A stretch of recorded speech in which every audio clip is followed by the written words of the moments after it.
Oi, gente, eu sou a Gabriela Moia, do criandonossarealidade.com.br e hoje eu tô aqui para conversar com uma pessoa muito diferente do que a gente já conversou hoje. A gente vai falar um pouco, voltar para essa parte mais do esporte.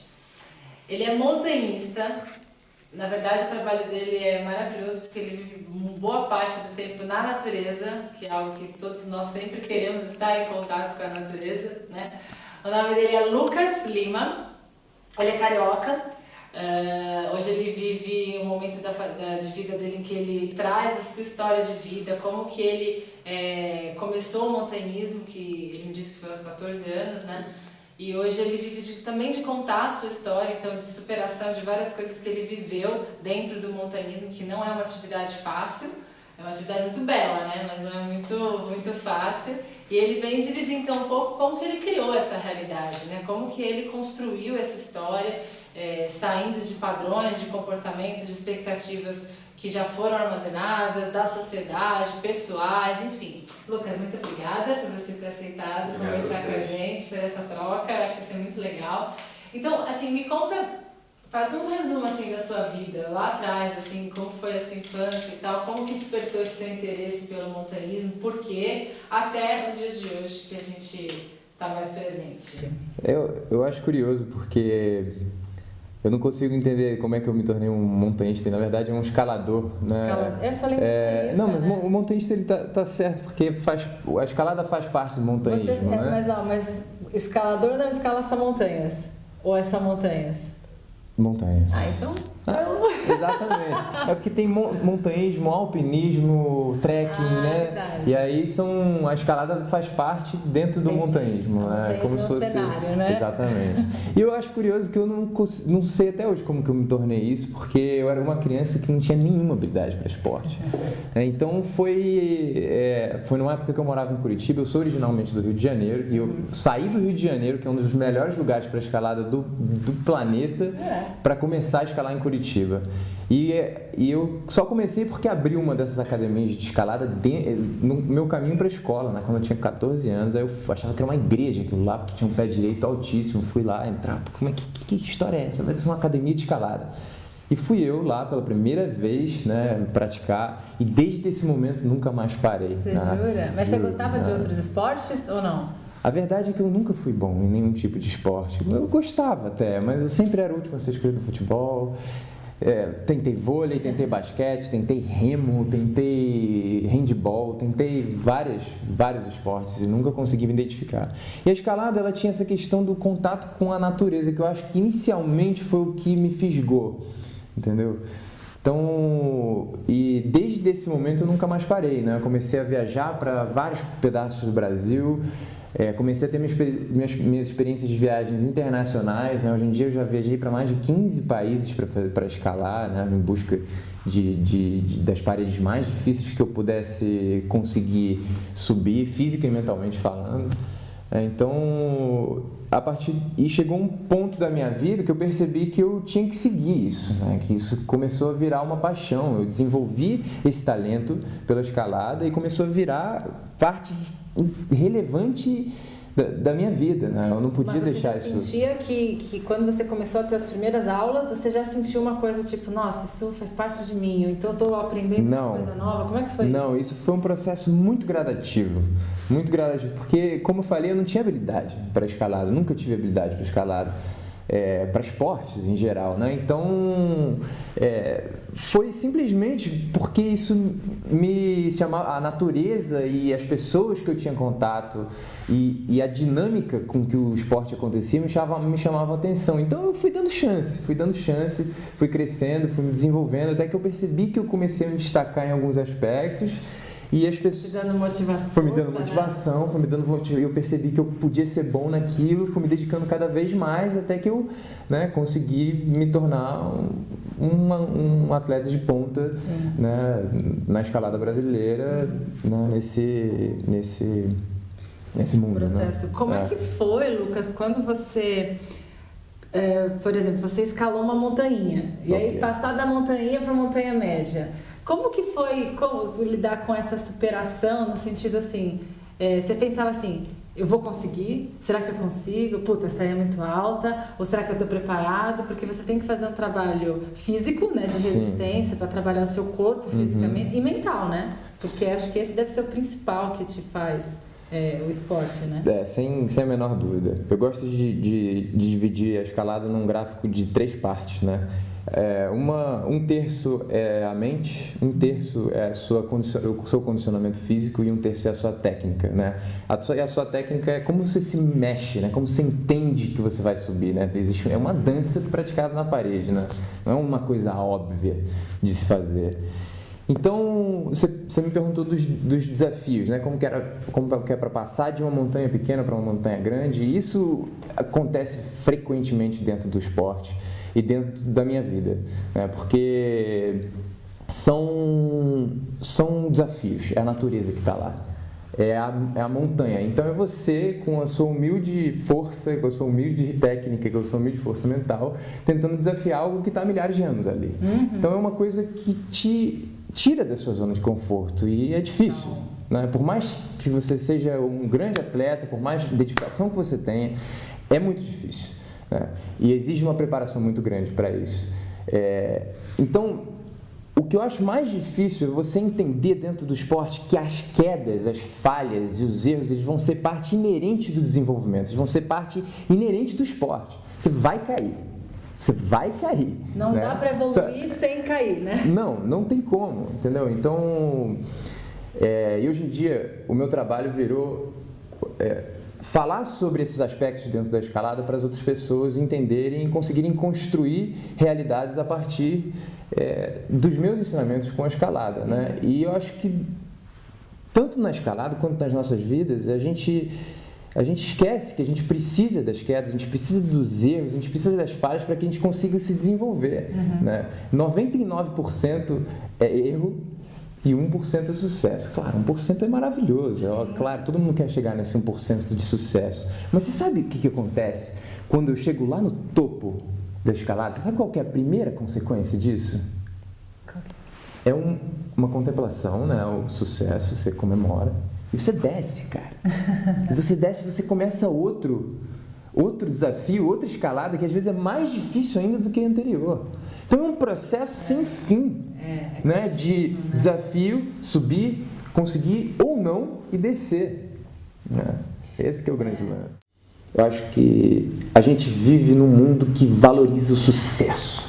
Só o sucesso. Sucesso, né? E quando você fala de escalada, a primeira coisa que vem nas nossas cabeças e a maior analogia talvez feita com a escalada, com o montanhismo, é a da chegada no topo, né? Você na conquista do sucesso, né? Que é o dinheiro, que é a felicidade, que é a visibilidade, que é o status, né? Que é o topo, né? Então esse talvez seja a maior analogia feita.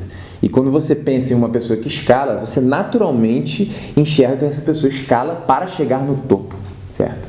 Então, isso eu percebi que não era por isso que eu escalava ao longo desses 12, 13 anos praticando esse esporte, né?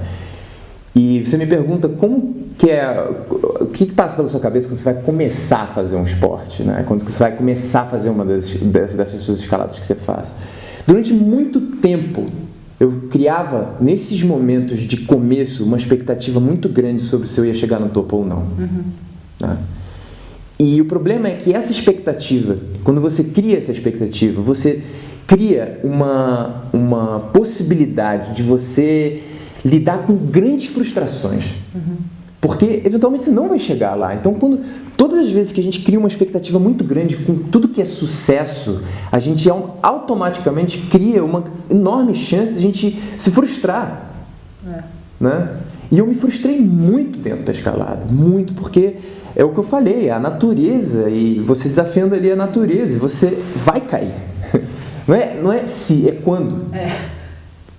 Você vai cair. Então, quando eu percebi que não era pelo topo que eu escalava, justo porque todas as vezes que eu chego no topo eu desço e recomeço, né? Isso foi uma quebra de um paradigma muito grande, porque eu falei, cara, por que será que eu escalo? Por que será? E foi nesse momento que eu falei, que eu quase parei de escalar. Eu falei, não é pelo topo, mas pelo que é. Não tem mais sentido se não é pelo topo, se não é pelo sucesso, né? Pelo que é? Né? Pelo que é que eu faço isso? E eu acabei por perceber que é pela experiência e não pelo topo propriamente dito. O topo ele pode fazer parte da experiência, assim como a queda pode fazer parte da experiência. E aí elas vão fazer, de alguma Vão fazer, forma, né? Exatamente. Só que o que acontece é que a gente vive num mundo que sobrevaloriza tudo que é sucesso. Né? A gente tende a ver o sucesso das outras pessoas, as conquistas, a gente não vê o caminho que ela teve que trilhar, de dificuldades. A jornada é mais importante, né? Sim, a jornada é mais importante, mas a jornada inclui sucessos, a jornada inclui fracassos, né? Então são pares opositivos de uma mesma moeda, né? E essa moeda chama-se vida, cara. Né? Total. Então, em um desses momentos de queda foi foi um dos meus maiores momentos de medo, inclusive, foi uma queda escalando o Pão de Açúcar, uma queda de 18 metros, cabeça para baixo, né? Eu quebrei uma costela fazendo nessa queda. Foi logo no começo. E depois, numa via que era muito abaixo do meu limite físico, e eu percebi que eu tinha falhado numa coisa extremamente fácil para mim já, o que me trouxe uma frustração muito grande. Neste momento, eu falei assim, eu vou parar de praticar, porque eu não estou mais disposto a me arriscar dessa forma, a arriscar outras pessoas que estão comigo por uma forma irresponsável às vezes, por uma prepotência, né? Simplesmente porque eu domino aquilo ali, eu já vou chegar no topo, eu sei que eu vou chegar no topo. Só que quando eu percebi que eu amava mais escalar do que eu odiava fracassar escalando, eu criei uma mentalidade de que sucesso e fracassos, eles fazem parte dos nossos caminhos, né?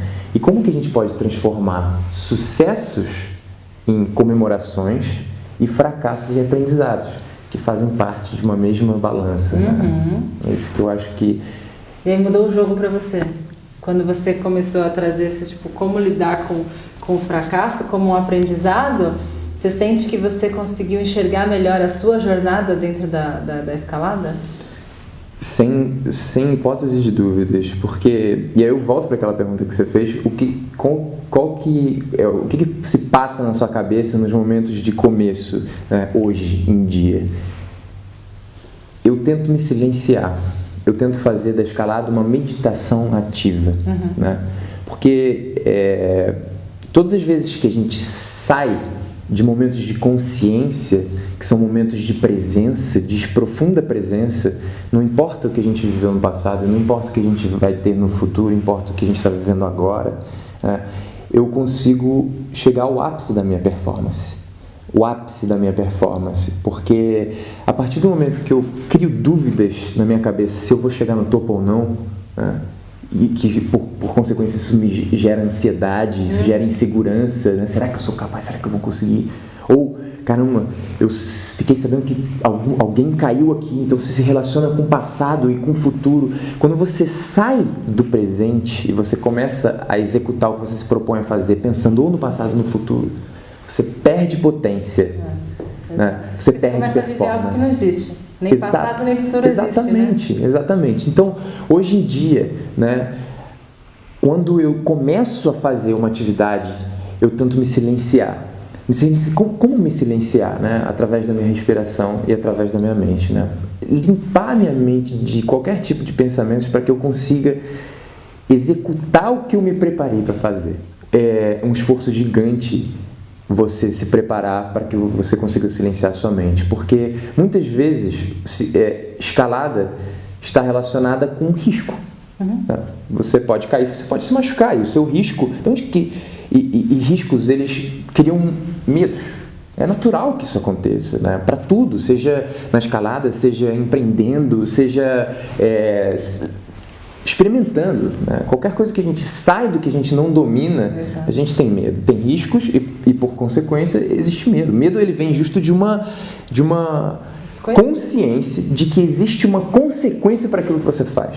No meu caso, essa consequência ela é física. Né? Então, muitas das pessoas me perguntam quando elas descobrem que eu sou um escalador e que elas veem minhas fotos, que elas me perguntam, cara, você não tem medo de se colocar nessas situações? E a resposta que eu dou para essas pessoas é assim, é claro que eu tenho medo de me botar nessas situações, é claro que eu tenho medo de me colocar numa situação de que se eu cair neste momento da escalada, eu posso quebrar minha perna. É claro que eu tenho medo, né? Agora, a pergunta que você tem que fazer é como que você se prepara para esse medo? Né? Como que você se prepara para chegar lá no momento e conseguir enfrentar esse medo? Porque ele é inevitável, né? Inevitável, ele é inevitável. Ele vai acontecer. E a resposta para essa pergunta é: você se prepara para momentos de medo tendo medo. É a única forma de você se preparar para o medo. Então você só vai estar preparado para o medo se arriscando, né? Mas você pode transformar isso em doses homeopáticas. Você não precisa colocar na escalada mais arriscada. Você não precisa colocar no projeto mais arriscado. Você não precisa largar tudo, o emprego de uma vez por todas para seguir o seu sonho e arriscar tudo de uma vez. É um processo progressivo. Eu não sei se você tem essa sensação, mas todo medo que a gente tem quando a gente ultrapassa, vence ou chega nele, sempre ele é menor, né? Do que o que a gente colocava na nossa cabeça antes. Do tipo, a gente faz uma coisa e na hora que a gente tá ali, ele é acontecível, ele é vivível. Eu concordo, mas eu quero acrescentar, desde que você esteja preparado, né? Porque você tem duas formas de lidar com medo em momentos de medo, né? E a primeira é a única forma de superar o medo é através da autoconfiança, né? Essa é a única forma de você ter consciência de que você é capaz de fazer aquilo que você se propôs a fazer, né? Mesmo com medo, né? Que é talvez a definição de coragem. A coragem, ela não é ausência de medo, né? Ela é o triunfo sobre o medo, né? Que é uma frase do Mandela super famosa, né? Mas quando você não está preparado, mesmo que seja a sua autoconfiança, né? Você deixa esse medo te dominar. Isso acontece também, isso faz parte, né? Só que em momentos de risco, dentro do meu esporte, dentro da escalada, se você deixa o medo te dominar, que foi o que aconteceu com um dos meus maiores momentos de tensão, de queda, foi uma queda horrível que eu tive numa Pão de Açúcar que eu contei, eu deixei o medo me dominar, né? Eu cometi um erro e eu não soube lidar com a situação. E quando você deixa o medo controlar suas emoções e te controlar, você perde capacidade motora, você perde poder de raciocínio, né? Exatamente, né? E aquilo fica nebuloso, né? Fica aquele clarão na cabeça e você não sabe muito bem o que fazer. E o que aconteceu foi que eu caí num momento que eu não poderia ter caído, eu podia ter morrido esse dia, essa que é a verdade, né? Graças a Deus isso não aconteceu, eu quebrei só uma costela, né, dado as consequências que eu poderia ter ali naquele lugar. Então, eu concordo com o que você falou, que quando a gente conquista, depois parece que é menor do que realmente era, mas eu acho que isso só é real se você está preparado, né? E como a gente se prepara? A preparação é muito tênue, né? Porque você só sente medo porque existe algum fator que você não controla. Que está inseguro aí, né? Que está inseguro. Então, essa linha é muito tênue entre sentir que você está preparado ou não, né? Que é a diferença da autoconfiança e da prepotência, né? Essa que é a principal diferença. Agora, como que você sabe isso? Como que eu sei isso numa escalada? Todos queremos saber. Todos queremos saber. E eu vou falar, não tem resposta fácil para essa pergunta. E essa resposta ela vem através do autoconhecimento. Ponto. Você tem que se conhecer, né? Você tem que olhar para aquilo ali e saber: eu consigo me arriscar, eu não consigo me arriscar. Isso envolve duas questões, né? Que é a humildade e a autorresponsabilidade, né? A humildade de você chegar em determinado ponto, mesmo no que você gosta, no que você se dedica, e chegar e falar: isso ainda não é para mim, né? Como eu já cansei de fazer em escaladas, né? De chegar no momento e falar assim: cara, olhar para cima e falar assim: não estou disposto a me passar esse risco agora. O que eu faço? Vou descer, simplesmente, né? Vou descer e acabou, né? Não cheguei no topo e vou parar por ali. Isso é humildade, né? Porque você não sentia que você estava fracassando ali, naquele momento. Não sentia, porque assim, o fracasso, na minha opinião, é quando você desiste totalmente do que você está fazendo, né? Eu não desisti da escalada, eu simplesmente foi um processo que eu parei com aquele momento, né? Mas eu não parei com a escalada. Sim. E eventualmente eu vou voltar ali, vou tentar de novo, entendeu? É que ter essa mentalidade é que muda tudo, né? Porque você poderia olhar e falar, puta, eu desisti, eu não consegui até lá, porque tem uma expectativa. E isso não é só para escalada, para a vida, para empreendedorismo, para empresa, para qualquer coisa, né? Para a vida pessoal, esporte, tudo, né? E eu falei sobre humildade, né? Da importância e da autorresponsabilidade. E a autorresponsabilidade, ela é extremamente importante, porque ela tira a culpa das circunstâncias, ela tira a culpa das outras pessoas e coloca em você. Você começa a ser responsável por criar a sua própria realidade, que eu acho que é o ponto aqui, né? E isso que é autorresponsabilidade, né? E quando a gente coloca, mas eu me machuquei porque veio uma abelha e me picou, mas eu me machuquei porque a garra que eu estava me segurando quebrou e eu caí, mas eu me machuquei porque veio um tempo e mudou e não teve nada a ver comigo, né? Foi a circunstância, né? As crises, né, que a gente vive, ou momentos de falhas, de erros, né, que também são crises, as culpas são nossas, né? Então isso é muito importante para que a gente consiga se desenvolver e criar a nossa responsabilidade, a nossa realidade, né? E foi um dos meus grandes aprendizados com a escalada. Não foi o tempo que mudou, não foi a garra que quebrou, não foi a abelha que me picou, fui eu que decidi estar lá. Fui eu que decidi tomar essa decisão e correr esses riscos, né? Todos os riscos estavam junto com a decisão, né? Exatamente. Então, crises fazem parte, né?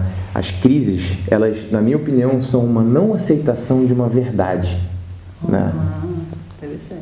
Porque é uma verdade, aquilo ali está ali, né? A gente vive uma crise hoje no Brasil e é muito claro, seja social, econômica, ecológica, a gente vive uma crise, ponto. Agora, a crise, né, se você buscar na etimologia da palavra crise, ela sugere o que precede a mudança, né? As decisões que você toma antes da mudança, né? Então, a crise é um convite forçado para você mudar, cara. É isso que é crise, e isso que é autorresponsabilidade. Você olhar e falar assim, mas espera aí, essa verdade ela está acontecendo. Você olhar para ela mesmo, né? E sou eu que estou vivendo isso, né? Eu tive um momento de divisor de águas na minha carreira como atleta, que foi o momento que eu rompi todos os ligamentos do meu pé andando. Não foi escalando, foi andando. Eu rompi todos os ligamentos. Fiquei 6 meses sem conseguir praticar uma das coisas que eu mais amo, mas foi um dos meus maiores momentos de aprendizado da minha vida. E eu poderia ter culpado qualquer um. Mas foi o acaso que me fez torcer todos os pés. Não, cara, não foi o acaso. Fui eu que estava lá e que torci. Sim. Né? Como é que eu posso estar bem e feliz, independentemente de ter uma condição física real, que é uma crise, e conseguir fazer o que eu preciso fazer? Saindo do vitimismo, né? Saindo do vitimismo, exatamente. E foi neste momento que eu consegui perceber que eu poderia usar a escalada e fazer uma palestra sobre isso, e dedicar e montar um trabalho, né, para que eu conseguisse mostrar para as outras pessoas a relevância de aprendizados que a escalada me deu. Sim. Né? Porque eu não podia escalar. Então o que eu fiz? Eu sentei e escrevi a palestra. Se eu não tivesse sido por uma questão física que me parou, eu não teria parado, mas eu podia ter ficado na vítima, sabe? Eu poderia ter chegado e falado assim, cara. E para completar, depois de 6 meses, quando eu me recuperei do meu pé, eu caí e quebrei de novo. Que isso? Tudo de novo. Então foi quase 1 ano me recuperando de uma lesão sem conseguir escalar. Né? E foi o que me possibilitou de trabalhar com escalada aí hoje. Então, você veja, os aprendizados que você teve nesse 1 ano de parar, de refletir, de enxergar de um formato diferente, para daí você conseguir passar para as pessoas. Exatamente. Essa é a verdade, né? Exatamente. Agora, cabe a gente olhar para essas circunstâncias que a gente vive e elas são reais. Elas são reais, seja ela uma circunstância física, seja ela uma circunstância financeira, seja ela uma circunstância de saúde, seja uma circunstância familiar, possíveis pais opressores, possíveis filhos dependentes, não importa. As circunstâncias são reais e elas são difíceis, cara. É difícil você ser um atleta de alta performance se você ter que parar um ano por causa de uma lesão. Claro. Né? Nesse momento que você parou, você sentiu... existiu um momento da baixa? Um momento assim, puta, será que eu não vou mais conseguir? Ou aquela depressão pós-cirurgia, coisa e tudo mais. Como é que você lidou com isso? Foi um período muito difícil da minha vida. Foi muito difícil, né? Porque depois que eu comecei a ter algum tipo de habilidade dentro da escalada, eu condicionava a minha felicidade à escalada. Né? Eu só conseguia ser feliz se eu estivesse escalando. Era só droguinha. Ainda é, né? Mas hoje eu tenho outra postura com isso, né? E eu acho que hoje, na sociedade que a gente vive, né, a gente tende a condicionar as felicidades, né, a nossa felicidade a um momento futuro, externo, né? A um momento externo. Quando eu melhorar do meu pé e voltar a escalar, eu vou ser feliz. Quando eu conseguir uma promoção no meu emprego, eu vou ser feliz. Quando eu tiver dinheiro, eu vou ser feliz. Só que acontece que quando eu trabalho, tenho dinheiro para escalar e vou escalar e gasto todo o meu dinheiro, eu tenho que voltar e trabalhar tudo de novo. Né? Quando eu recupero meu pé, eu tenho uma lesão no cotovelo, que é o que eu estou vivendo hoje. Né? E tenho que parar de novo, né? Os ciclos eles se repetem. Isso é um dos maiores aprendizados que eu já tive dentro da escalada. Percebam que as nossas vidas elas acontecem entre a definição e o cumprimento ou não dos nossos objetivos. Né? E quando a gente cumpre os nossos sonhos ou os nossos objetivos, outros aparecem. Então, como é que a gente consegue? Né? Como que a gente consegue pegar o nosso sonho e os nossos objetivos que estão lá na frente, né, que é o que a gente condiciona a nossa felicidade, e trazer para o agora? Como que eu posso ser feliz hoje? Agora. Com as circunstâncias, com as crises que a gente vive, né? E você pode encarar as crises como duas maneiras, né? Ou uma coisa horrorosa, né, que tende, só que isso é uma questão de perspectiva, né? É um ponto de vista que vem de dentro para fora. A gente está num período muito difícil falando sobre política e economia, né, e socialmente falando dentro do Brasil. Sim. Isso pode ser algo muito ruim, é algo muito ruim neste momento, mas isso pode ser uma oportunidade para mudança. Como que isso vai acontecer? Eu não tenho a menor ideia de como que isso vai acontecer. Mas desde que tenhamos a consciência de que isso pode se configurar como uma oportunidade de mudança, né, a gente cria uma possibilidade para que isso mude. Né? Energeticamente você muda a frequência, né? Exato. Exatamente. Né? Então, se a gente desvincula a nossa felicidade a um objetivo, né, ao cumprimento de um objetivo que está lá no futuro e vincula ela às experiências que a gente está tendo agora, né, aos caminhos que a gente escolhe, né, e ao que a gente tem hoje, né, que é o significado que você dá para as coisas, isso tem um valor muito maior dentro, né? E, consequentemente, você tende a se frustrar muito menos com possíveis fracassos que fazem parte do caminho. Você não coloca mais tanta expectativa, né? Como é que que dica que você dá para quem está te escutando nesse momento da baixa? Porque assim, a gente vive hoje, o Brasil em Minas Gerais ele tem um sério problema de autoestima, né? A gente tem pelo país, pela nossa sociedade, por uma série de coisas. Quando a gente está na baixa, tipo assim, eu tô mal, ou então assim, eu quero tomar ou então só vivo no futuro ou no passado, como que a gente pode se acessar, que ferramentas, que processo, que a gente pode fazer para entrar mais dentro da gente, acessar isso e começar a mudar a forma de enxergar as coisas como oportunidade, como uma jornada, em vez de ser tipo, só pensar numa coisa que você não tem, né, que é ou para trás ou para frente. É também uma coisa muito sensível, né, de você responder uma pergunta dessas, né, porque... Por isso que eu pergunto. Lógico, né, porque assim, eu não sou, né, nenhum mago que vai aqui, mas assim, eu pelo menos, eu tenho uma experiência dentro do que eu me proponho fazer, que é a escalada, né, e eu vou falar uma coisa, para mim a única forma de passar esses momentos de baixa é acreditar, cara. E isso pode parecer uma autoajuda Acreditar braba. no quê? Isso pode parecer uma autoajuda. Você tem que acreditar, né? Um dia depois do outro, né? Isso pode parecer uma autoajuda braba, né? Mas acreditar que... E isso também é sensível, né? Acreditar no desconhecido. Acreditar no universo, né? Acreditar que as coisas vão se consertar da melhor forma possível. Porque a partir do momento que essa crença não está entranhada nas suas células dentro e essa é a potência que isso tem que ter, isso não vai se tornar real, né? O meu pé, né? Eu tive 2 trechos, né? Eu me machuquei a primeira vez, que foram 6 meses de recuperação. E eu sofri muito nesse período, porque eu culpava as circunstâncias, por que isso acontecia comigo, porque eu fui escolhido para isso acontecer, e eu sou um atleta, isso não poderia estar acontecendo comigo, mas eu sou uma pessoa boa, eu mereço estar, né? Você começa a pensar você estava na posição de vítima, que é a baixa que você está falando. Né? E eu fui me recuperando, demorei 6 meses para recuperar. Depois desses 6 meses, na primeira semana de treino, eu rompi todos os meus ligamentos de novo.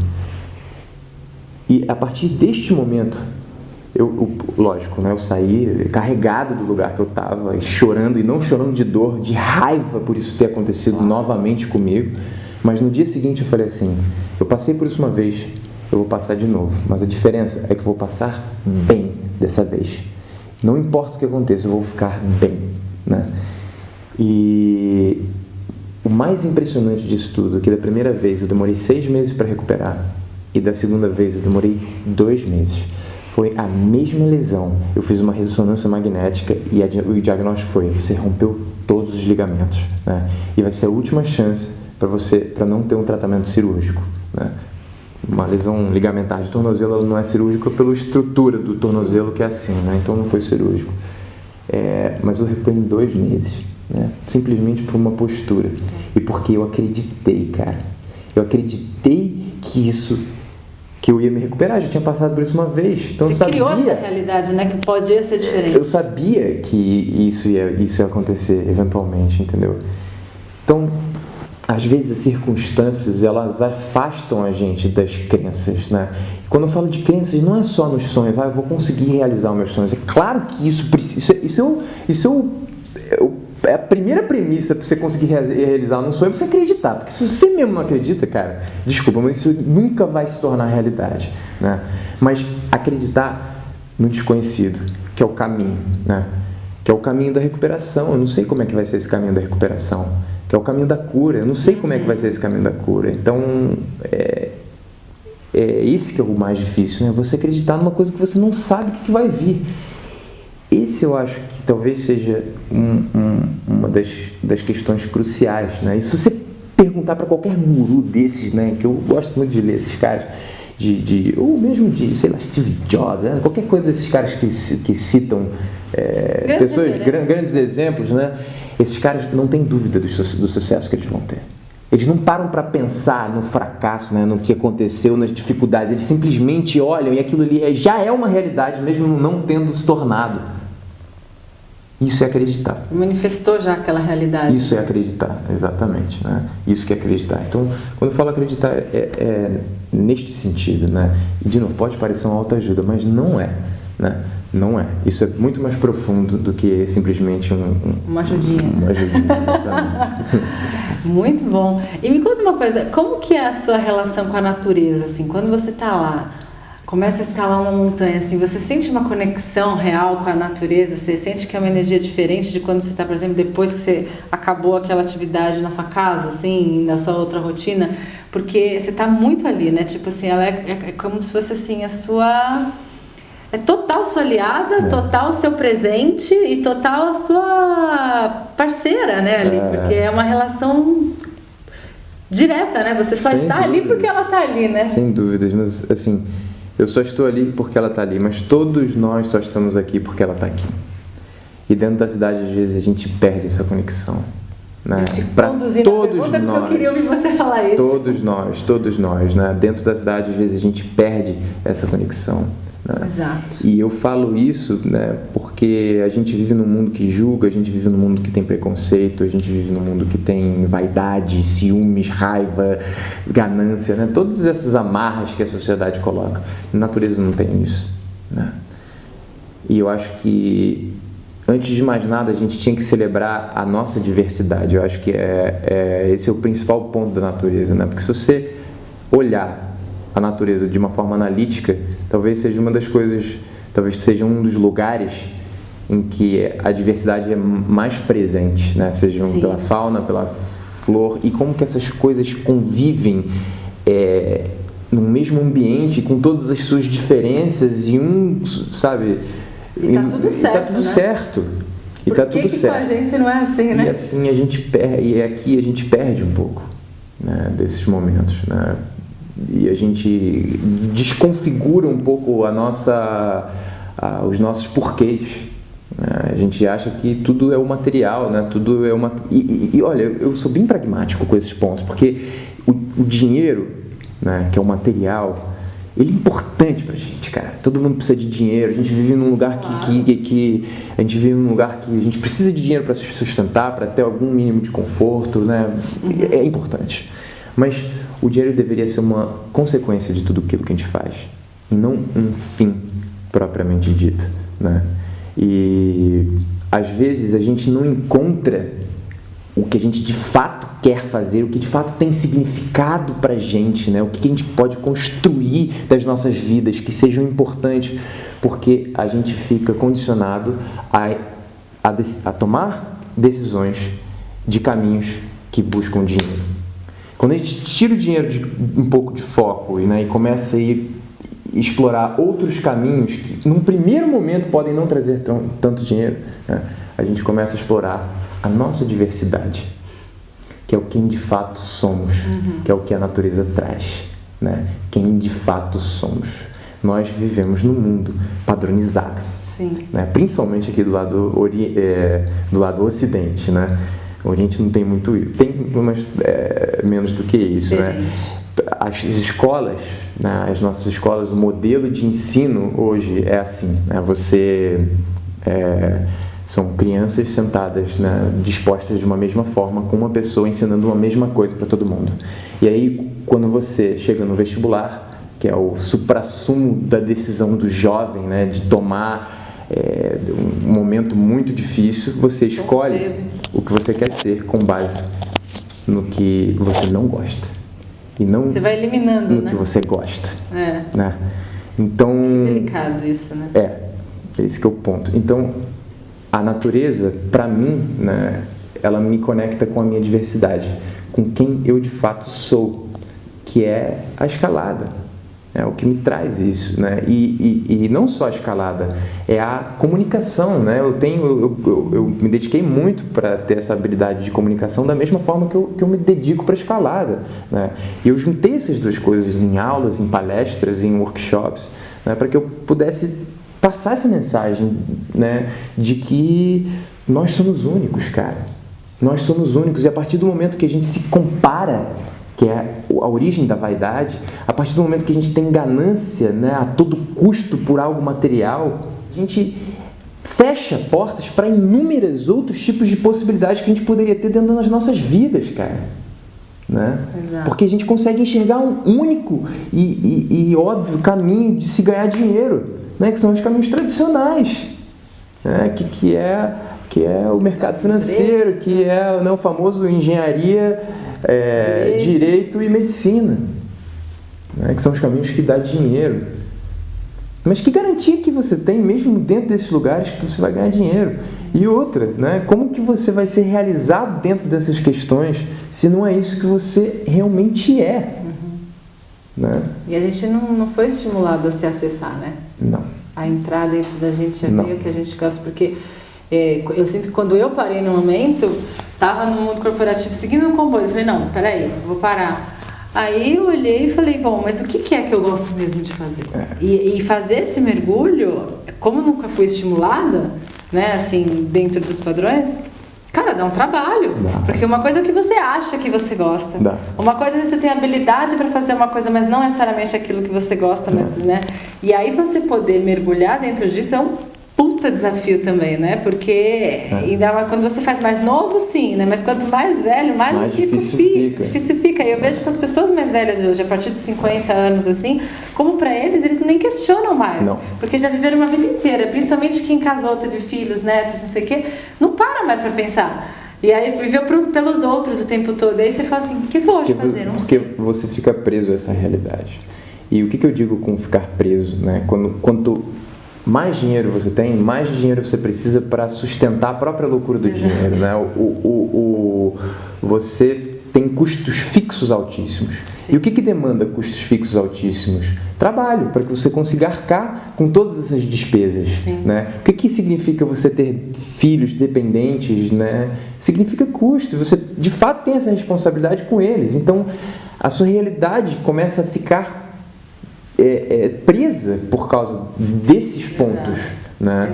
E cada vez mais que você assume essas responsabilidades, que de fato são responsabilidades, isso se torna empecilhos, isso se torna barreiras para que você consiga mudar e explorar quem você de fato é, entendeu? E o problema é que o processo de você se autoexplorar, né, que é um momento, que é um processo de você simplesmente se silenciar, que é um processo de você estar bem com você mesmo, com quem você de fato é muito difícil, porque você tem que lidar com sofrimentos, você tem que lidar com questões que você não gosta em você, você tem que lidar com as suas dificuldades, você tem que lidar com as suas falhas, e você tem que acessar isso com uma autorresponsabilidade, né? Que é você assumir, cara, peraí, mas eu tenho essa dificuldade, como é que eu posso acolher isso, né? Eu acho que a gente não se acolhe, né? Exato. Tipo, eu tenho isso, essa dificuldade, então deixa eu olhar para ela, né? Exatamente.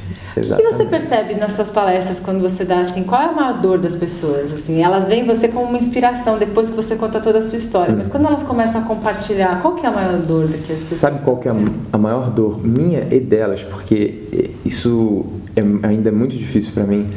Muitas pessoas vêm me falar, Lucas, eu não sei nem sequer quais são os meus talentos. E se você não sabe quais são os seus talentos, como que você pode querer fazer o que você gosta? Exato, é o que a gente estava falando lá atrás. Então, todo mundo quer fazer o que você gosta, né? Todo mundo quer fazer o que gosta. Acho que isso talvez seja o supra-sumo, né?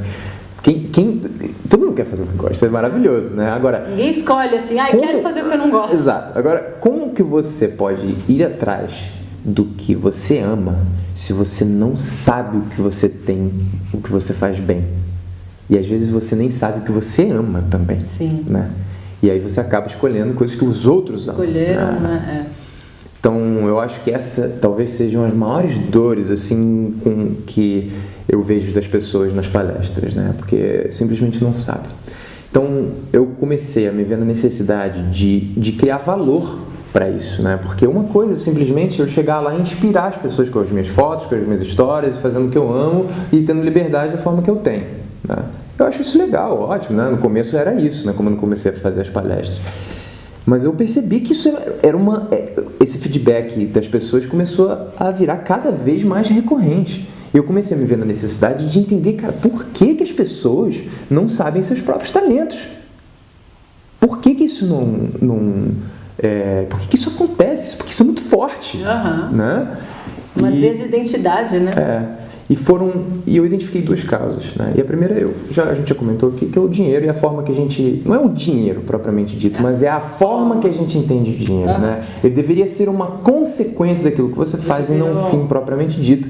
E, mais uma vez, em nenhum momento eu estou dizendo aqui que dinheiro não é importante. Claro. É, sim, determinante para as nossas vidas.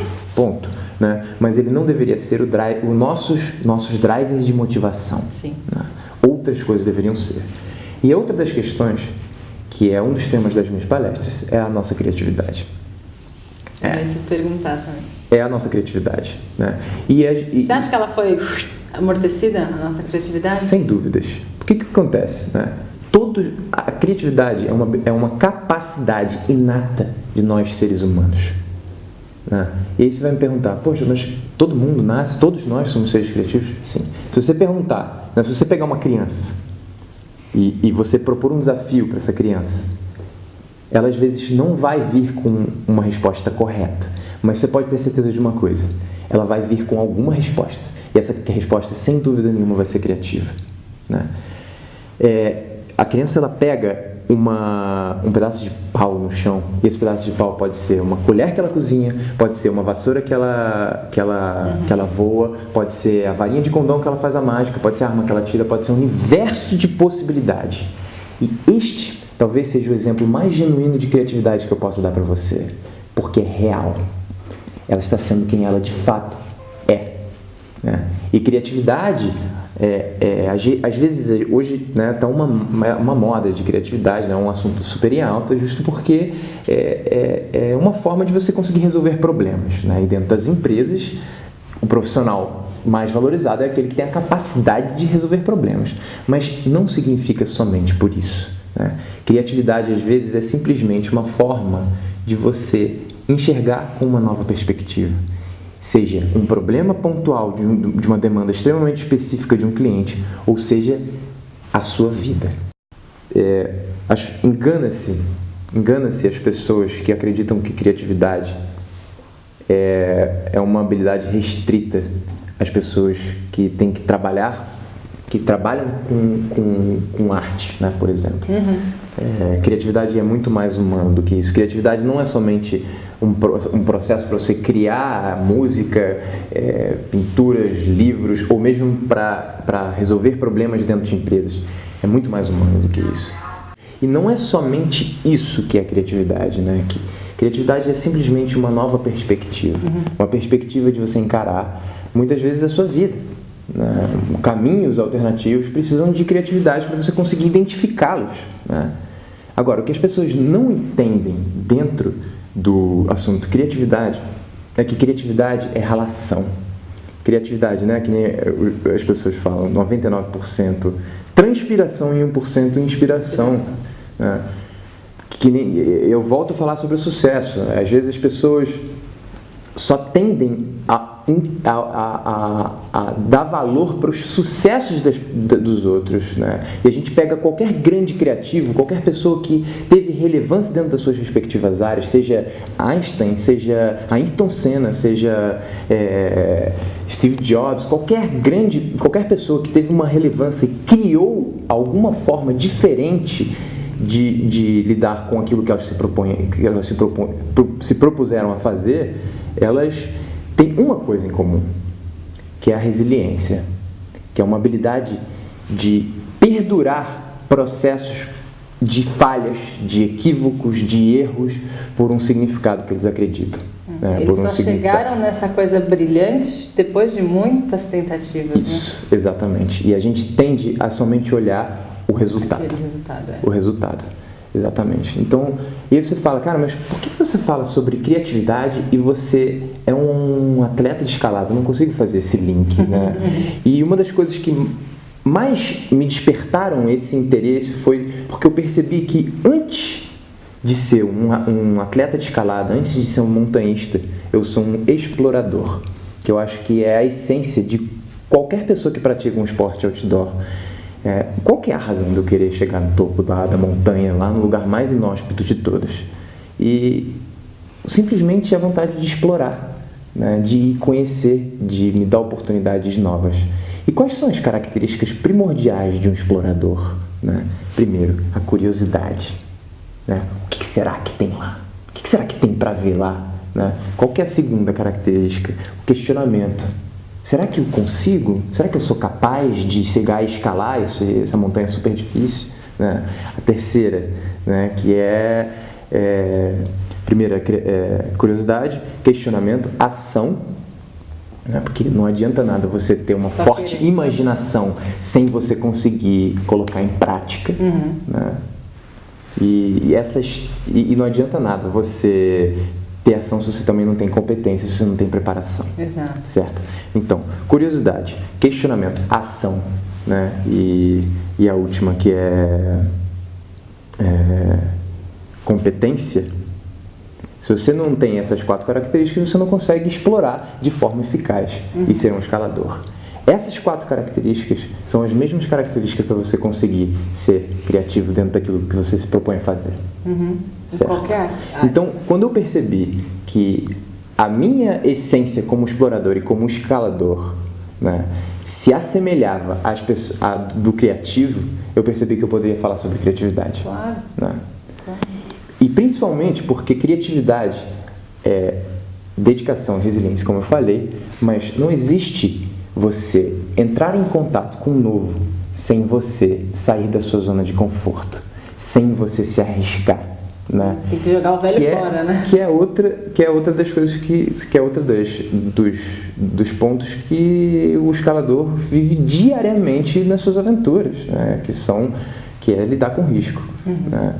Então, foi por isso que eu resolvi começar a falar sobre criatividade, né? E, mais uma vez, não é somente uma forma... Eu não falo sobre a criatividade aplicada para inovações dentro do dia a dia das empresas ou dentro de um produto. Eu falo sobre criatividade da forma que a gente é, né? E eu resgato aquela questão da natureza e da diversidade, né? Que a natureza, ela se expressa de forma criativa, né? Escalada é um esporte inerentemente criativo, porque você olhar uma montanha e não é, mais uma vez, não é pelo topo, mas é pelo caminho que você escolhe, né? E como que eu escolho o caminho que eu vou subir? Com a minha criatividade, cara. Olhando e vendo o que me inspira para eu saber onde que eu vou conseguir, onde que eu vou estar disposto a me arriscar para conseguir chegar no topo. Porque se fosse pelo topo, eu ia pegar o bondinho do Pão de Açúcar e ia chegar lá. Né? Exatamente. Não é? E o Pão de Açúcar, ele é um parque de diversões, porque tem lá inúmeras possibilidades de subidas. Né? Você escolhe a sua, né? Você escolhe a sua caminhada. E de onde que vem essa vontade? Da vontade de explorar, da minha vontade criativa de me expressar. A escalada, antes de ser um esporte para mim, ela é uma forma de expressão, da minha expressão no mundo, né? E dentro das palestras eu pergunto para as pessoas, cara, qual que é a sua forma de expressão? Como que você se expressa no mundo? Como que você consegue unificar seus talentos, né, com o que você gosta de fazer com as necessidades do mundo? É um triângulo que eu acho que é Porque eu acho que a gente está numa era em que as pessoas estão começando a despertar para isso, né? Do tipo, vendo pessoas e vendo, é possível. Exato. É possível a gente unir Exato. tudo isso e criar. Mais uma pergunta, você se sente pleno quando você está escalando? Todas as vezes que eu consigo perceber que não é pelo topo. Né? E mais uma vez, não é que eu sou Buda e que eu estou aqui e que eu consigo me libertar desse sentimento todas as vezes. Claro. Não é isso, né? Até porque eu quero chegar no topo e eu quero vencer, né? Claro. E isso faz parte. Sim. Mas todas as vezes que eu consigo perceber que eu estou fazendo o que eu faço, não pelos possíveis resultados, não pela aleatoriedade, né, de resultados, e sim pelo significado que isso tem para mim, aí sim eu consigo estar pleno. Muda tudo, né? Aí sim eu consigo estar pleno. Mas isso, da mesma forma que você tem uma preparação física para escalada, você tem uma preparação para que isso aconteça. Sim, né? Que é um exercício constante de você se relembrar que não é pelo topo que você escala. Né? Essa que é a grande questão. Isso faz toda a diferença. Nossa, eu tô com vontade de escalar uma montanha. Gente, não é inspirador? Não é demais, assim? Que coisa incrível. E dá pra sentir, assim, que o que você tá falando, você vive. Você não dá palestra só pra falar. Tem pessoas que têm habilidade de ter uma articulação e conseguir falar. E deu pra sentir aqui que o Lucas, ele realmente fala do que ele vive. Então, assim, parabéns por você criar essa realidade e ajudar as pessoas, né? Trazendo estímulo para elas criarem a realidade delas. Eu fiquei muito curiosa para isso, assim, eu vou começar a reparar melhor, assim, os escaladores, sabe? Principalmente lá no Rio, onde tem vários outros, assim, nossa, é verdade, é realmente um desafio, porque eu não faz parte do meu mundo, assim, mas como é rico e como a gente pode pegar as oportunidades em cada detalhe, né? Se a gente consegue ver isso faz toda a diferença, então aprendido muito. com todo esse processo aí de conversar e conhecer pessoas diferentes que estão criando sua realidade. Então, parabéns. Continue, que mais e mais pessoas conheçam você, acessem você. Muito obrigada. Valeu. Obrigado a vocês pela oportunidade de vir aqui. Espero que vocês tenham gostado e a gente se vê no próximo vídeo. Um beijo.